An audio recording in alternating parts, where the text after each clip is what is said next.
My name is Aidan Barton, and I'm going to perform a story called The Stalker from the point of view of Aidan and Barton. The Stalker is about being sexually targeted just for being a woman.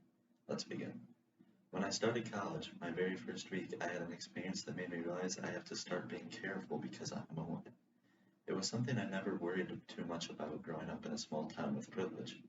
But starting at a big university and gaining independence brings on new challenges. I never worried about walking alone, about feeling safe, or about being sexually targeted before. My story is a lot like what other girls face, but it luckily ended better than most. I commuted to college, which included parking in a lot that had me walking about half-mile to class. It was the very beginning of school, so I took the same walking route every day, and it was warm enough to wear shorts still. I didn't think about the fact that I saw the same car on my walk until it became an everyday thing. Until it felt off and seemed like it waited for me. One day, I was taking my usual route to class, which was on a sidewalk along the road. I noticed that the car followed me out of the parking lot. Of course, I had my phone zipped in my bag, so I decided to take a different course, still being on my own. I went to go more towards the inside of campus where cars can't drive, but as I made it down one last road, the car pulled beside me and the man rolled down his window. He was somewhere around my age and commented on me being beautiful and asked me to get in his car. I said no and started walking away. He then pulled his cart in front of me to block me from the sidewalk and asked again. I panicked more now and started heading toward the grass. He had enough room to pull in front of me again, and this time opening his door, exposing himself masturbating. At this point, I ran into the part of campus that didn't have any car access and made it to class. The sad thing is that I sat through the entire 3-hour lecture wondering if I should even tell anyone what happened. I wasn't assaulted or worse, so it wasn't that bad. I thought no one would care. I called my mom, and as mothers do, she freaked out and called to speak to the campus police. We had meetings with the police to follow. They denied me a new parking lot in the meantime. My mirrors ended up smashed off my car. I went to them about that. We sat through security camera footage. They can never find the car I described.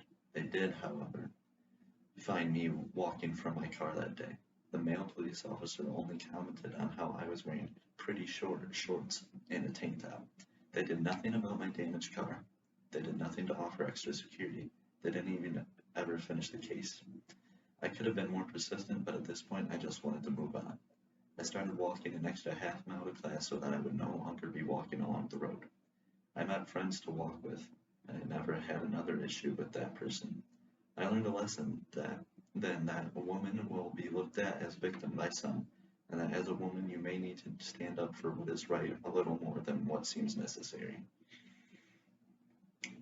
Now the sad reality of this is that women will always have more struggles and threats just because they are women.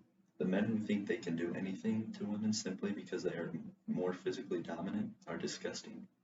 At least more women are coming out and sharing their stories so that in the future, men know that they can't just get away with it. However, the police allowing a sexual predator to get away with what he did to Adeline is disgraceful, and implying that it was her fault that she got stalked and her property vandalized because she was wearing pretty short shorts would make me feel like police aren't here to help but to side with male predators. It also reinforces the thoughts she was having about not sharing what happened. The police did so by making her think that nobody cared and that it wasn't a big deal.